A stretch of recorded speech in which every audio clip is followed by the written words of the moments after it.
Kita mau bicara banyak isu sosial, tidak banyak, sedikit, tapi dengar dulu. Tadi macam Kak Yuni bilang jangan nonton setengah-setengah, karena ada beberapa pertanyaan menarik yang saya akan tanyakan kepada beliau. Siap. Jadi beliau ini jangan meragukan latar belakang organisasinya juga oke, terus histori perjuangannya juga oke, pernah demo sampai tembok di Polda Turubu, ini satu-satunya perempuan.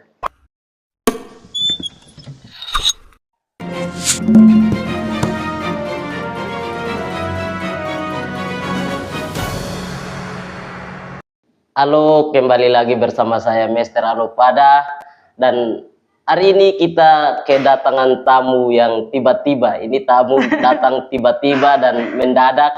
Jadi kita karena sudah terbiasa diskusi banyak hal, jadi kita baku ajak untuk mau diskusi apa saja yang penting. Semua hal yang penting kami akan diskusi. Tapi sebelum itu kita sapa dulu, karena yang pendatang ini, bintang tamu ini orang yang dia beda dari yang lain. Jadi saya tidak mampu menggambarkan tentang kelebihannya, tentang keunikannya.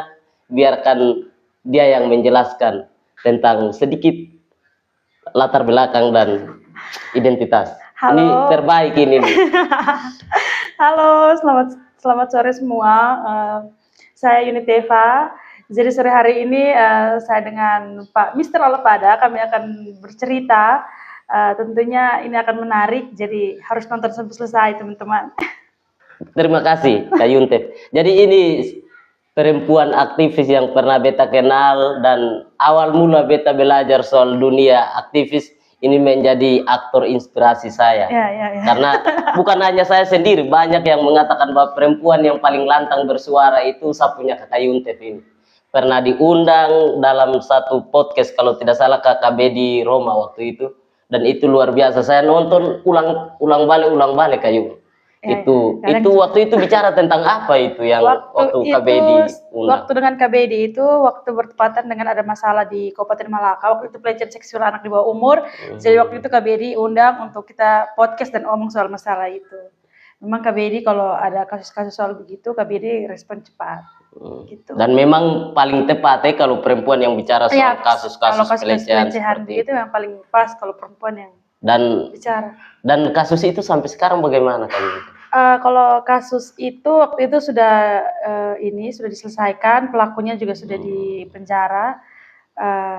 Jadi proses hukum sudah berjalan dengan baik. Memang luar biasa ya. Jadi itu sekecil apapun suara kita, tentu saja akan berdampak pada isu-isu sosial ya.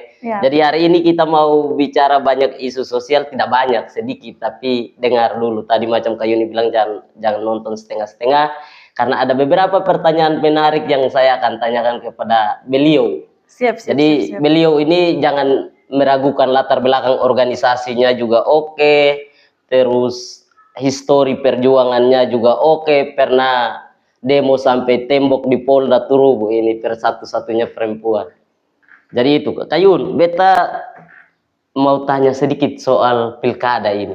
Sudah masuk masa tenang. Dalam beberapa kali beta pantau Kak Yuntef punya story, reels, Facebook, IG itu memberi edukasi politik kepada pemilih. Nah, mungkin pada kesempatan ini bisa bercerita sedikit sekaligus bisa mengajak orang-orang muda, terkhususnya perempuan yang menurut saya kurang percaya diri. Bagaimana pesan moral untuk percaya diri dan menentukan pilihan? Oke, baik. Kalau kita bicara soal pilkada dan juga pilgub yang sekarang sudah memasuki masa tenang, kalau menurut saya pilkada dan pilgub ini adalah sesuatu yang memang sangat penting, sangat bersentuhan langsung dengan kepentingan banyak orang, kepentingan masyarakat. Jadi siapapun yang terpilih sebagai kepala daerah, sebagai gubernur Nusa Tenggara Timur, dia punya tanggung jawab yang besar untuk masyarakat Nusa Tenggara Timur. Perlu kita ketahui bahwa negara itu memberikan kebebasan, memberikan keluasan bagi gubernur dan juga kepala daerah untuk mengatur anggarannya sendiri. Nah, tentunya kita harus memilih pemimpin yang memang dia benar-benar paham situasi di masyarakat seperti apa, masalah masyarakat seperti apa yang dibutuhkan masyarakat, isu-isu di masyarakat seperti apa. Kita harus memilih pemimpin yang memang dia benar-benar tahu apa yang kita butuhkan. Kalau kita memilih pemimpin yang dia datang hanya untuk berjanji kampanye atau dalam hal lain hanya datang untuk memberikan uang dan lain sebagainya, tentu ini tidak akan menjawab persoalan yang begitu banyak di masyarakat, begitu Pak Mel.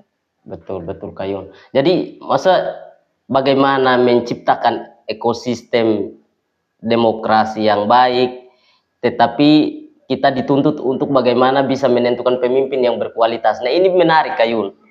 Bagaimana kita bisa memastikan bahwa pemimpin yang akan terpilih itu punya rekam jejak baik, punya program kerja yang baik, punya elektabilitas dan kualitas yang terukur. Mungkin ada secara apa?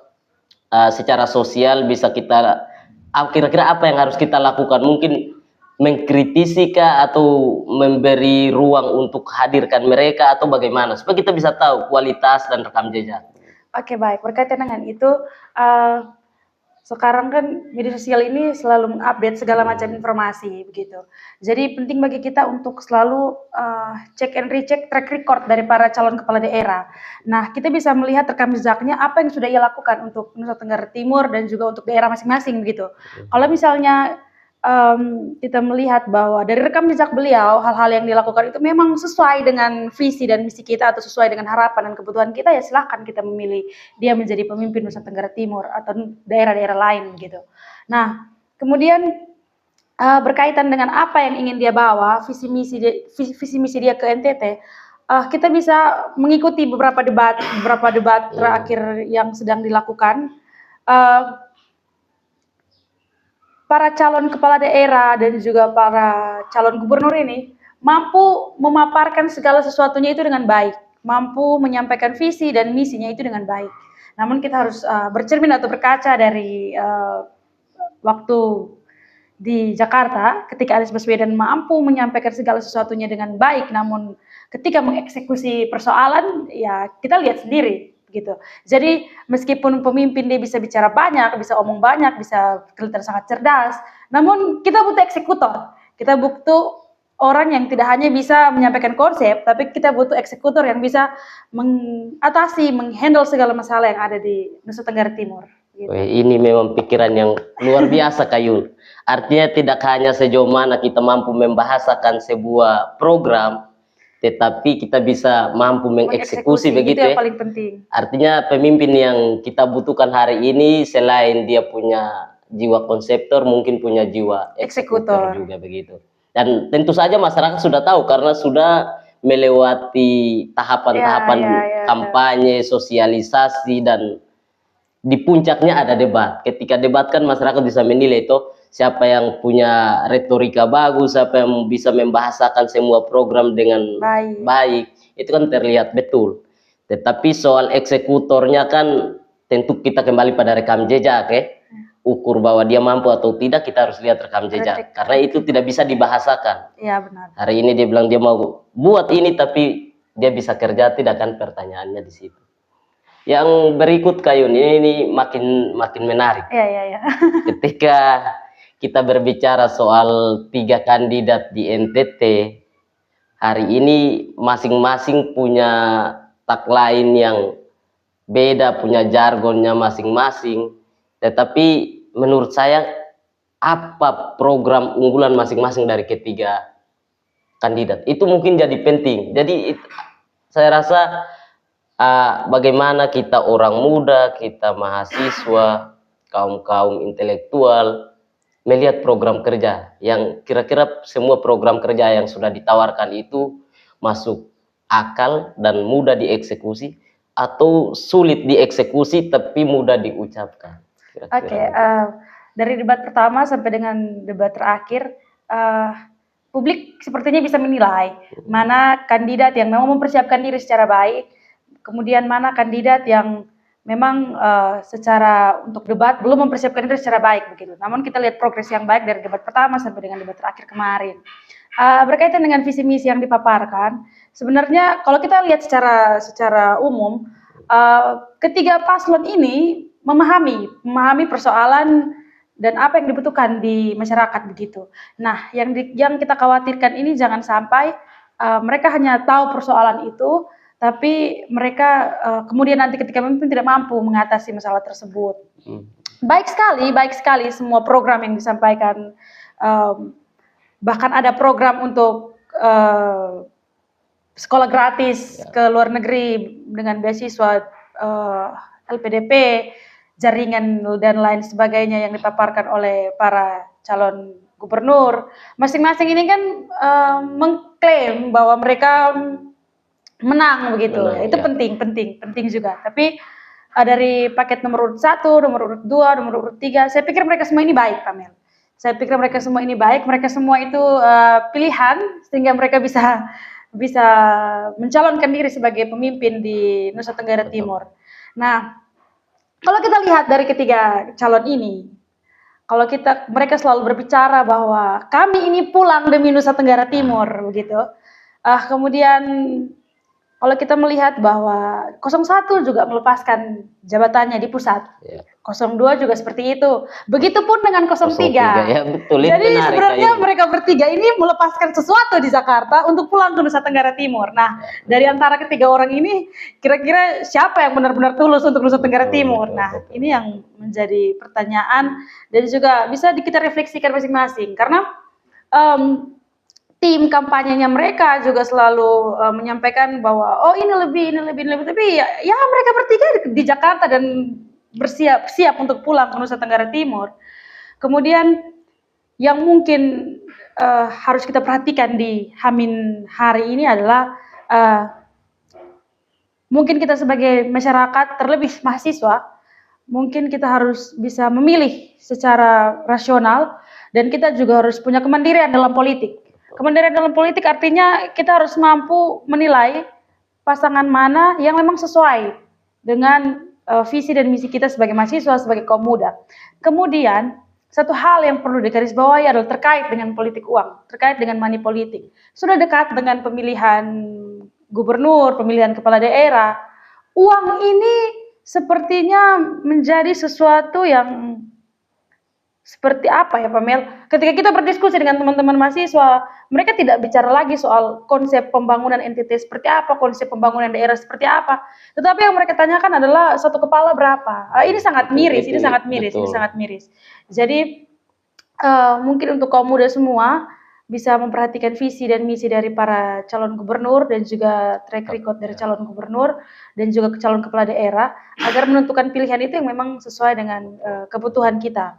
Nah, dari tagline pasangan 01 menyala kakak, 02 bungkus, 03 siaga, ini sangat baik. Artinya memang mereka ketiga paslon ini memiliki semangat untuk membangun NTT.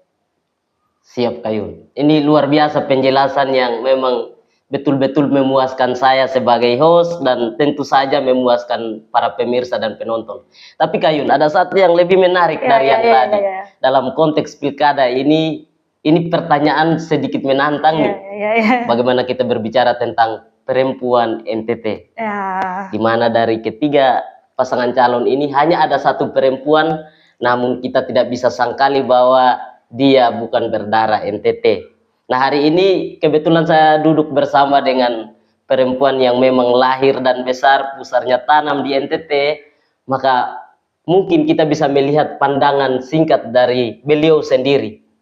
Apakah itu menjadi tolak ukur untuk kita menentukan pilihan untuk bagaimana melahirkan seorang pemimpin yang baik, yang profesional, yang bisa bekerja untuk rakyat, atau alasan itu tidak pantas untuk menjadi dasar pemilih untuk menentukan pilihan, karena ini semakin berkembang di bawah bahwa ada keterwakilan perempuan, namun banyak suara yang muncul bahwa dia bukan perempuan NTT. Itu yang pertama. Yang kedua, dia bukan orang NTT.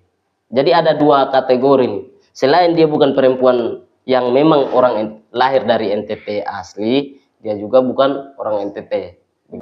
Oke, berkaitan dengan perempuan yang mencalonkan diri sebagai pemimpin di Nusa Tenggara Timur, tentunya secara aturan kan tidak dilarang nih Pak Mel. Secara aturan tidak dilarang kalau orang dari daerah lain datang untuk memimpin di daerah lain, itu kan tidak dilarang. Jadi kita menggunakan isu itu untuk mengkerdilkan hak politik dia, hak dia untuk berdemokrasi, itu juga salah sebenarnya. Memang kalau berkaitan dengan isu-isu perempuan dan anak, memang yang paling memahami itu adalah sesama perempuan. Yang paling memahami hanya sesama perempuan. Memang saya secara pribadi saya mendukung ketika ada perempuan yang maju di kontestasi Pilgub Nusa Tenggara Timur. Harapan besar saya bahwa tanpa mengkerdilkan beliau, harapan besar saya bahwa kemudian yang diorbitkan adalah perempuan-perempuan yang memang asli dari daerah kita, begitu. Alangkah lebih baik seperti itu, karena yang lahir tumbuh besar di daerah kita sendiri, dia yang paling memahami, ya, dia yang paling memahami situasi budaya, sosial, politik, dan dia juga yang paling memahami kebutuhan masyarakat Nusa Tenggara Timur itu seperti apa. Jadi ya secara aturan tidak dilarang, jadi silahkan, itu haknya beliau untuk ikut dalam Pilgub di Nusa Tenggara Timur. Kita juga harus mengakui bahwa beliau itu salah satu perempuan yang fighter, ya Pak Mel, salah satu perempuan yang fighter. Kita melihat bagaimana beliau berjuang untuk mendapatkan partai, kemudian sampai pada beliau mendapatkan pasangan gubernur, itu luar biasa. Dia perempuan yang fighter, dan kalau kita lihat juga sepertinya dia punya semangat yang besar untuk mengurus NTT ini. Ya, semua pasangan, semua calon gubernur, wakil gubernur punya semangat yang sangat baik, semangat yang besar untuk mengurus NTT. Jadi pilihan kembali lagi ke kita mau memilih siapa untuk menjadi gubernur dan juga wakil gubernur, gitu Pak Mel. Baik, Yuntef.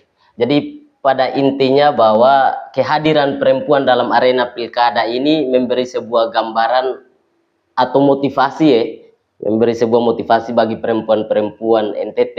Ya, benar. Namun tadi seperti yang disampaikan bahwa tidak bermaksud untuk mengkerdilkan atau seperti apa, namun ada baiknya mungkin ke depan ada lahirlah pemimpin-pemimpin perempuan yang betul-betul lahir di tanah NTT agar betul-betul memahami kultur dan budaya sosial di NTT. Saya rasa kita sudah ada di pengunjung diskusi, mungkin closing statement dulu. Saya punya Kak Yuntef ini, saya suka dia punya suara, jadi rasa-rasanya selalu ingin memberi kesempatan untuk beliau berbicara. Hanya memang karena memori HP juga tidak cukup, jadi kita harus stop di sini, tapi kita dengar dulu closing statement. Kalau dari saya untuk pilkada dan pilgub ini tetap gunakan hak pilih kita, jangan golput, karena satu suara kita sangat berharga untuk Nusa Tenggara Timur dan daerah kita masing-masing 5 tahun ke depan. Semoga kita semua tetap sehat dan Tuhan memberkati kita semua. Tunggu, sebelum. Oh, iya. Sebelum. Jadi kita mau sampaikan bahwa tanggal 27 November ini sudah pemilihan, sudah dekat. Jadi harapan kita sama-sama menciptakan pilkada damai. Jangan ada yang golput, macam tadi Sapu Kakak sudah sampaikan. Jangan ada yang membuat politik sara, menimbulkan kegaduhan, kekacauan. Karena siapapun yang jadi pemimpin itu pemimpin kita bersama. Benar. Sekian dan terima kasih.